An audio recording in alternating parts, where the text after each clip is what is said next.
Hello? Hello? No, I don't need any aluminum siding. I didn't know aluminum was invented yet.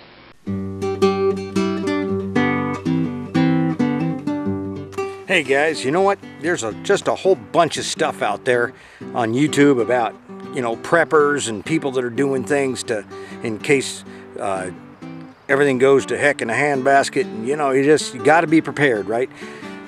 And also even the government entities that do the, tell you what to do. They tell you to be prepared. So I went out and I got some stuff. And I'm going to see if I can use it because I've never done this kind of stuff before. One thing that you're really going to want to have is a fire.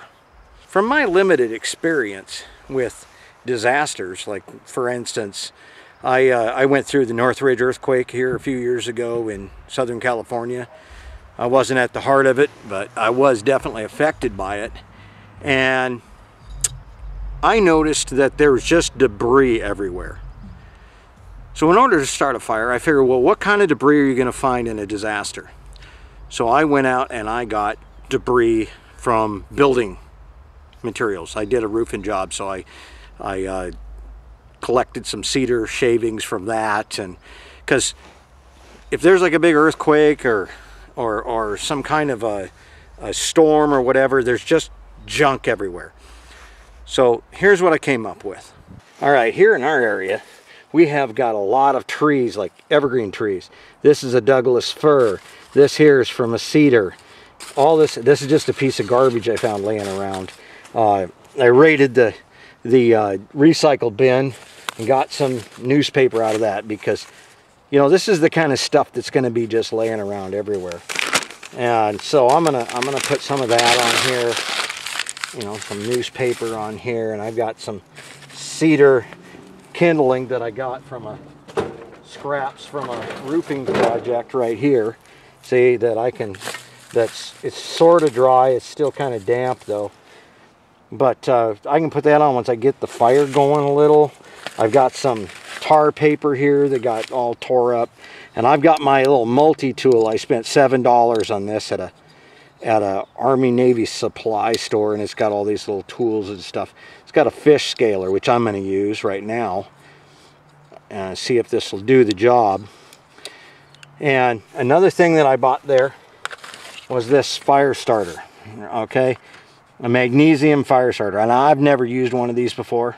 I don't know how well they work, but we'll see. It's got instructions here on the back. It says, pair a small pile of magnesium shavings, at least enough to cover the size of a quarter. Use a sharp knife held at 90 degrees to the magnesium block.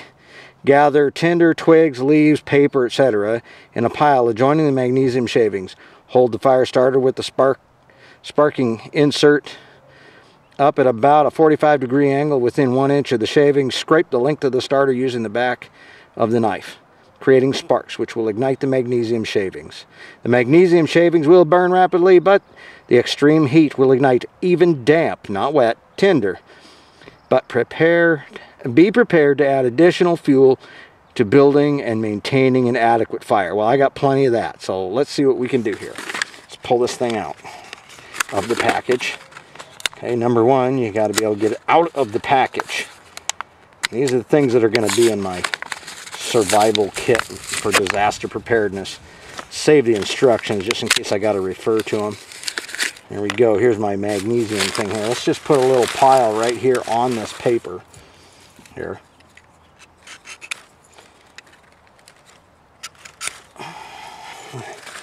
Now let's see how that works.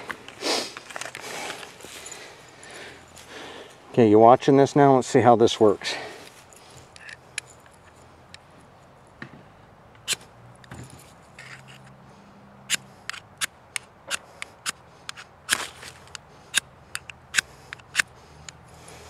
I have no idea what I'm doing here, obviously. This doesn't work very well for this.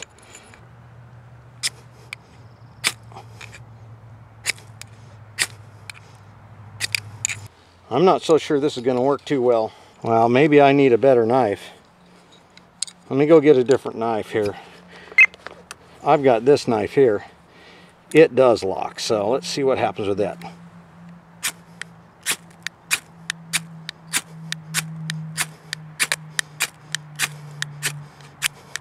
Oh, this is getting ridiculous.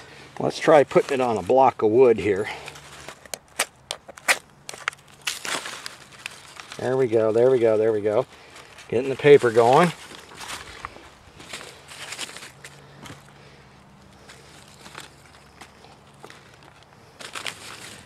Get the camera back out of the way here.